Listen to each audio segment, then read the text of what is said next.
Hey everybody, Dave here with Dave Does It One, and back in the garage today. I'm not going to be getting much progress done. I'm still waiting on some parts.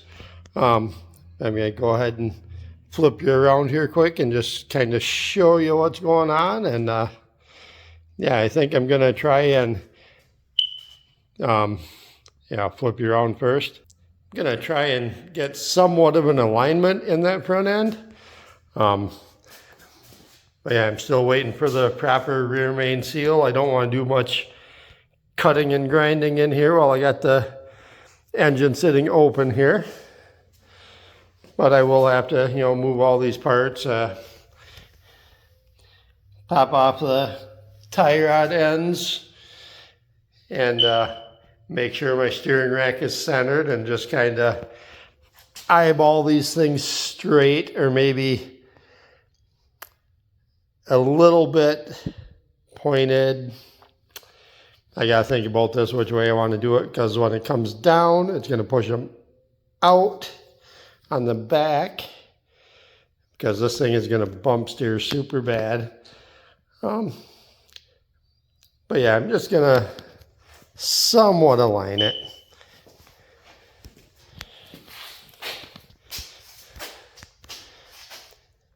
And yeah. So let me go ahead and stop this for now and just kind of throw you on my normal record session and do a little high-speed video action for you.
So I seem to be Mr. Anti-Progress lately. But again, with the engine sitting there open until I get that rear main seal in and the oil pan on and buttoned up, I don't want to be cutting and grinding out here. So anyways, it looks like I'm going to have to... sorry, my household's been getting a little bit of cold symptoms lately, but... So these brackets I made to mount the steering rack will work. I just need to cut up in here and bend them down on both sides. Because the way I have it, as high as it is, just trying to keep ground clearance, that's too much of an angle on the tie rod ends. So if I just bend them down at about a 45, I'll have to see what that does for my angle on the steering shaft, which I do have U-joints and a double D shaft on the way for that.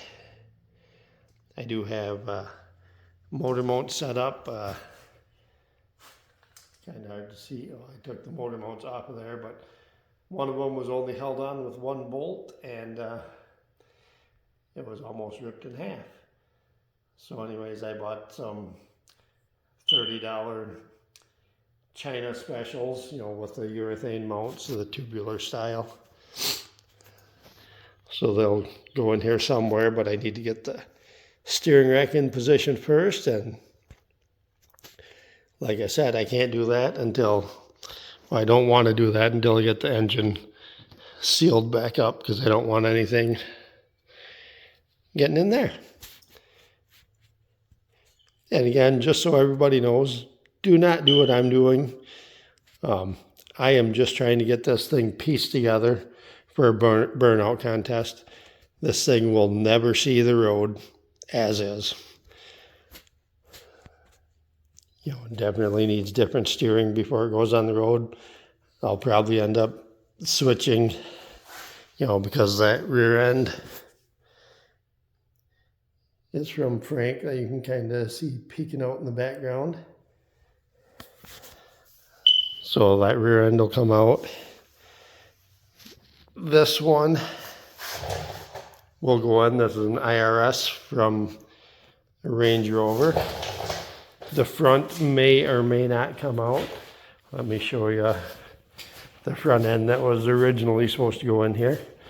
And I'm not using that rear end now, or this front end I'm going to show you at the moment, because I don't have wheels that fit. So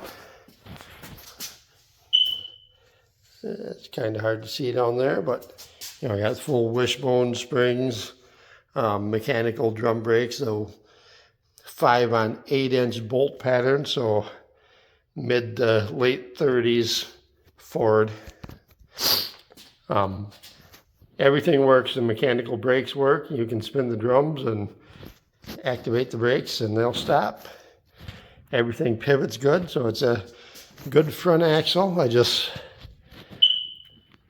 I can't afford spindles right now and a brake kit to get the normal bolt pattern on there.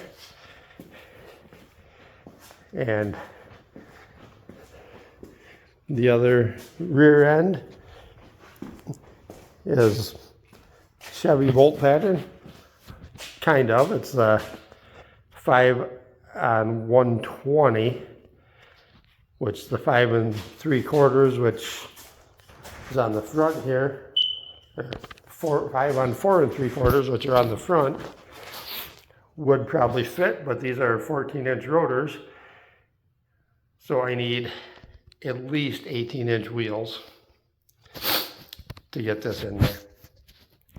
And these are 5 on 120, which is the same as the newer Corvettes, the new body style Camaros.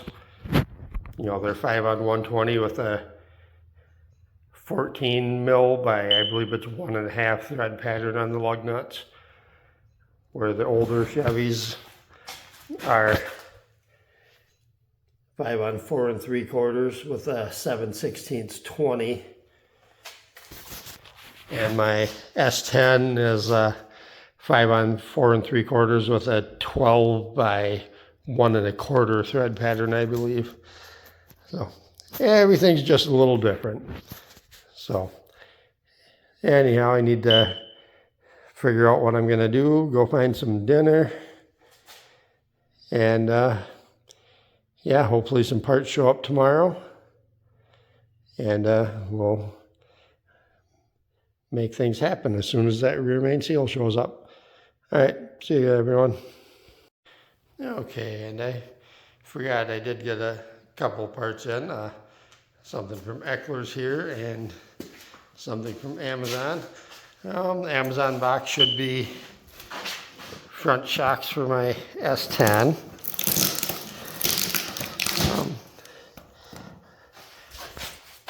I've had these sitting here a little while, but they just kind of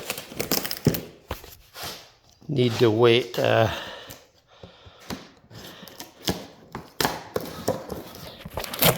don't have much time to get this metal tee done. So, yep, there you go. Monroe gas charged shocks. So,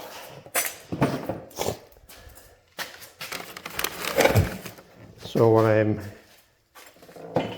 able to get them put in, the S10 should ride a little bit better and not clunk so much. Now the Eckler's box, this one,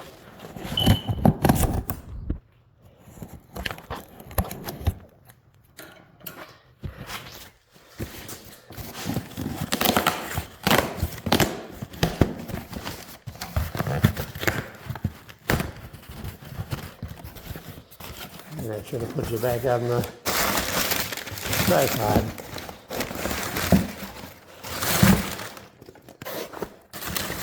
Yeah, zero box on the floor.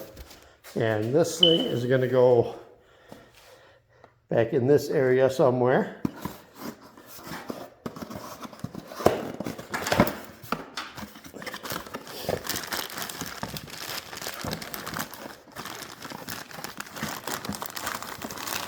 It's all wrapped up in there, but that is a brand new 53 to 56 F100 style master cylinder.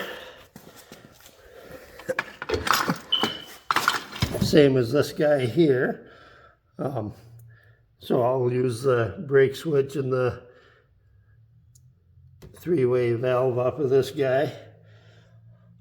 This one I got from my buddy Mike.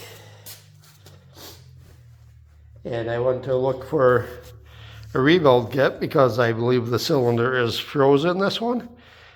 And that master cylinder on Eckler's right now is cheaper than a rebuild kit. So,